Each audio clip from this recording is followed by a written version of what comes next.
গ্রামে ১০ বিঘে জায়গা থাকার থেকে শহরে নাকি ১ কাঠা জায়গা অনেক ভালো। হ্যালো বন্ধুরা, তোমরা সবাই কেমন আছো? আশা করি খুব ভালো আছো। আমিও খুব ভালো আছি। আমি সকালবেলায় খোলটা থেকে ২ টো ডিম তুলে নিলাম। নিয়ে আমার একটা পাশের বাড়ির মামি শাশুড়ির কাছে এসেছি পুঁইশাক নেবো বলে। আর এই গাছটায় দেখছেন কত কুল হয়েছে। এখান থেকে একটা কুল পেড়ে নিচ্ছি। কুলগুলো দেখতেও যেরকম সুন্দর, খেতেও খুব সুন্দর। আসলেই কি কথাটা সত্যি? গ্রামের থেকে শহর অনেক ভালো? আমার মতে বলে গ্রামের যে এই শান্তি, গ্রামের এই যে সবুজ প্রকৃতি, এত সুন্দর তাজা হাওয়া, এত সুন্দর তাজা শাক-সবজি, সব জিনিসের থেকে শহর কি ভালো? আমি ছিলাম শহরে, আমি জানি। আমার তো মনে হয় না যে শহর ভালো। তাহলে কি গ্রামটা খুবই ভালো?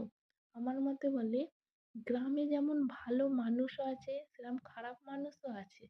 কিন্তু গ্রামে থাকার যে শান্তি, সেই শান্তি শহরে কোনোদিনই আমি খুঁজে পাইনি। আমার মতে এটা বলে। এবার আপনাদের হারে কিরম লাগে সেটা আপনারাই জানবেন ভালো। কেননা গ্রামে যেমন ভালো মানুষ আছে, খারাপ মানুষও আছে, সেরকম ধারায় কোনো মানুষ যদি বিপদে পড়ে, তখন কোনো মানুষকে ডাকতে হয় না। ছুটে চলে আসবে তার উপকার করতে। কিন্তু শহরে যদি আপনি বিপদে পড়েন, আপনাকে ডেকে ঘুরে চলে যাবে, তবু আপনার কোনো উপকার করা তো দূরের কথা। আপনার কি হয়েছে সেটাও কেউ জিজ্ঞাসা করার মতো লোক থাকে না। তাই আমার মতে মনে হয় গ্রামের শান্তি, গ্রামের সুখ গ্রামই হয়। শহরের শান্তি, শহরের সুখ, শহরে যারা সারা জীবন আছে তাদের মতে মনে হয় তাদের ভালো। কিন্তু আমার মতে তো আমার গ্রামই ভালো। এখানের মতো শান্তি আমি কোত্থাতেও খুঁজে পাই না।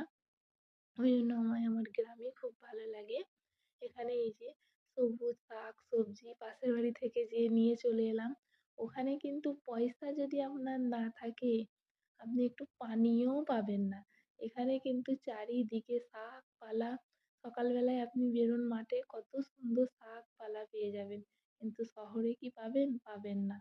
গ্রামে যেমন খারাপ মানুষও আছে, সেরকম ভালো মানুষও আছে। কিন্তু শহরে খারাপ মানুষও আছে, ভালো মানুষও আছে। কিন্তু ভালো মানুষের মিলা খুবই কষ্টকর। এটা আমার মতে মনে হয়।